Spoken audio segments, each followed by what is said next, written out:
G'day, this is Captainoob, and this is a PPSh-41. This is a USSR-made submachine gun, first designed in 1941 and used by the Soviet forces from 41 onwards throughout the Second World War, and still used today. There's been accounts of this thing being used during the Russian-Ukrainian war that is happening right now. What can you say? You can't keep an old girl down, but it's a relatively simple design for an SMG because most of it is made of stamped steel and a couple other components that you can put together with fairly unskilled workers, and they're able to produce possibly thousands of these on a daily basis to feed the hungry Russian war machine as they made their way back to Berlin to put Hitler in a coffin before he escaped to Argentina or something. Anyways, so this thing is also renowned for its rate of fire as well, and with a drum magazine on this thing, you can create a pretty effective close quarters weapon system, which is what they wanted after the Finns kicked their ass in some sort of winter conflict somewhere. So they made adjustments, they created this thing, and I think they did a pretty good job at that. It's a pretty iconic weapon. Everyone knows what a PPSh is. There's been multiple video game versions of this, a couple of COD ports here and there, but this one's just AnotherOne class. So it's going to be good. It's got custom sounds, custom animations.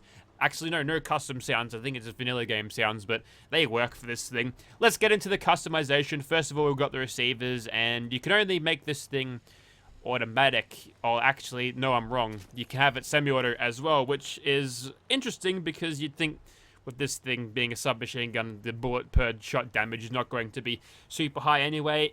I mean, you get a little bit of extra damage per shot, but the DPS difference would be pretty massive when you consider the amount of fire that you can get out of an automatic variant. So we probably won't be messing around with a semi-auto variant as much, but for now, we'll start with a powerful auto receiver, and we can extend that range out a little bit and increase our accuracy with a long barrel. 191 for a submachine gun is not a terrible turn of events, and now we can throw some stocks on it. Very reminiscent of some vanilla game stuff. The marksman stock gives you less scope sway when using a scope, so potentially there is a merit in using a scoped version of this, but we'll go for a recoil compensating because this thing's going to be mag dumping, and the way we're going to be doing that is we're going to be throwing a 70-round drum magazine, and we're going to go through these 38s very fast, but that's a reasonable approximation of the Russian rounds used in this thing today. It means you're drawing from ammo pools that are already present in the game. Not too bad.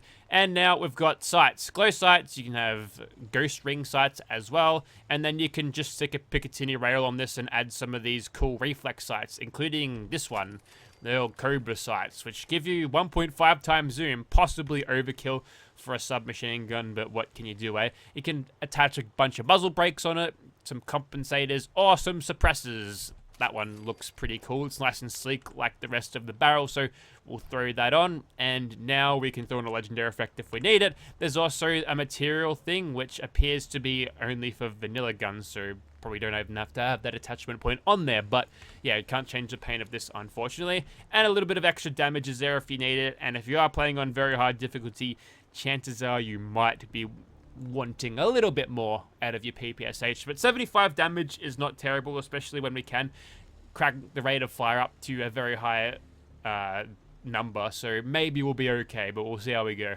The PPSh is injected onto the level list via a script, and I found it here at Cleo's, a marksman's powerful auto version. So yeah, you just get them at your shops. If they're not in the shops, wait 48 hours for the shops to reset, and then you'll find them. Maybe. Alrighty, so we're outside of the Immersive Gunners Plaza. It might be a little bit of a slog today, but we'll see how we go. Here's our PPSh in first person. You've got bashing animations, which look like that, and aiming down sights with this particular reflex. It's got that proper tri-chevron thing, and in third person it looks like this.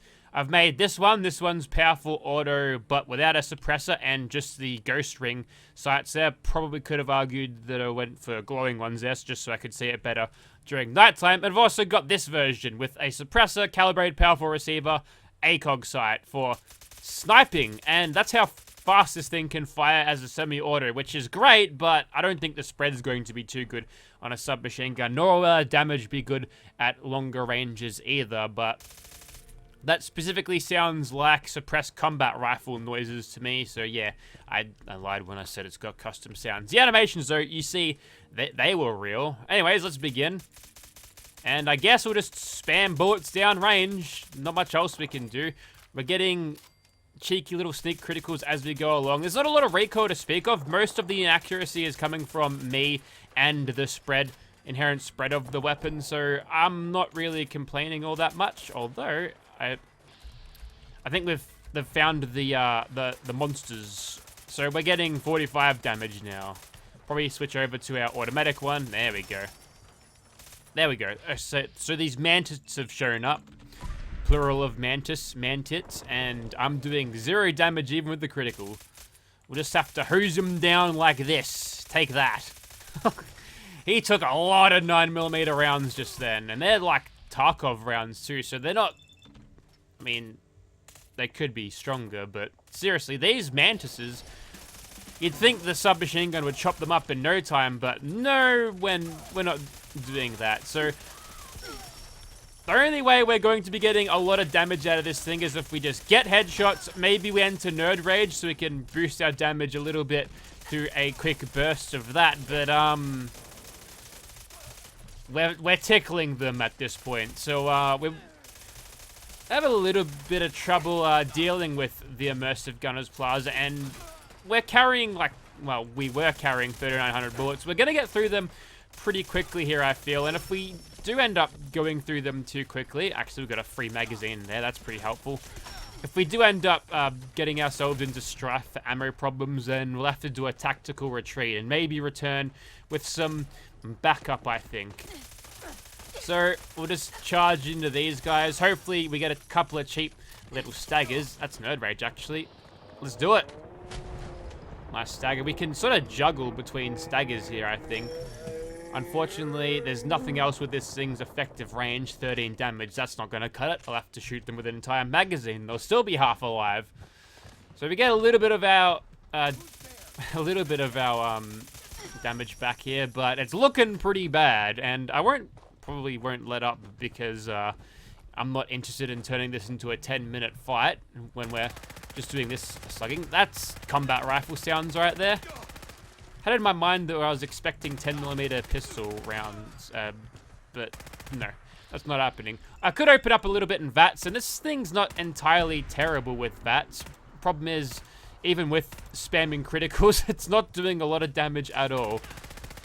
So perhaps we're punching above this gun's weight at the moment. Just a little bit too much to deal with these particular gunners. Although, a nice little idiot savant proc, and we want to take as much advantage out of this as possible. We'll try to get this done. Maybe we'll switch over to this one. If we get a sniper knockdown going, we could use it to completely immobilize an enemy, neutralize them as a threat, at least a little bit. We could just sit behind this tree and lean out. They've stopped shooting at me. That's helpful. We had to tank a little bit of a Molotov there, but no worries, mate. She's fine. It's another grenade. I think that's a plasma grenade. They're a little bit more damaging to the human body than standard Molotovs, you'd think. But, okay, we're doing okay. There's been a couple of pretty clutch moments where I've had Idiot Savant proc, and getting 600 XP per gunner kill, it's come in pretty handy, and we'll switch back over to our suppressed auto one. Okay, Idiot Savant has now fallen out. Time to use this thing in VATS, I reckon. We'll just hose them down a little bit and get some of these little crits back. Pretty effective way of just grinding up VATS crits if you desperately need it. But, yeah, for a close quarters weapon, it's doing a job. Oh, hang on. Poorly timed reload there. Try to get a couple of headshots as we're going on this kill.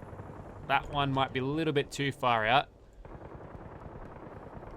Look at the casings just spraying everywhere out of this thing in slow motion. I like that. I think we got another Idiot Savant proc, did we not? Crit him. Just crit everything. If we can get another... quick little level up, we'll be in pretty good shape to actually win this fight against all bloody odds. Come on, stagger, mate. There we go. A couple more gunner kills, and we might be... Okay, that's a private. Happy to get the XP, though. 151 for a private is not terrible. That's the Creation Club Gauss rifle lady. Oh, almost there. Just gotta do another kill. Alright, we're back on. We've healed yet again, and look, if it weren't for Idiot Savant proccing, I'd probably be extremely dead right now, but we've made it. And we'll have to see how many 38 rounds I've got by the end of this fight, because I suspect I've blown through about half of them. Getting about the same damage as a pipe gun here, it's not helping my DPS, but it's probably faster because we've got a bigger magazine in it, by virtue of not having to reload so often. Look at these numbers on the screen, like a big caterpillar crawling up the screen slowly. And looks like we're just down to these ones who scream keep firing despite not firing a single bullet at all and being locked in the panic room. Do you reckon these guys lock the door every time they're under attack? Are these like the gunner cowards? They confine them to their own room? Not really sure what's going on here. That one decides to go for punching instead of shooting, which is a really bad idea. He actually missed me and punched the shelf, which probably would have hurt his knuckle, but that's nothing compared to the pain of 97 9mm rounds going into your gullet. And there we go, we're out. We're done here at the Immersive Gunners Plaza. You can wear this thing once again, and I should mention the hair. It looks slightly emo-esque, doesn't it? It's a little bit more classy than your unladylike thing, but like, it's like reverse mullet. You've got emo at the front and classy out the back sort of thing. I actually quite like it. And we've ended up with 1,600 rounds, so we've gone through a lot for this thing. If you've got a bunch of 38s in your inventory, you just want to lose them by shooting at them, well, by shooting them at things, then this is a good weapon just to clear out your inventory. Alright, time for a stealthy insertion. I'm going to try to get as much work done here as possible using sneak criticals, which when I'm dealing 62 damage is... Oh, okay. There's a Feral Ghoul Reaver around. Well, he needs to go down. I hate to use all of my AP on that Feral Ghoul, but I'm not getting any sneak criticals here, and that's just not good. There we go. Come a little bit closer. Oh, almost in danger. Guess we'll shoot at his leg here where he can't see me. Haha, perfect. You planning on moving? No. Okay, there we go. On the move now. Just a little bit, but...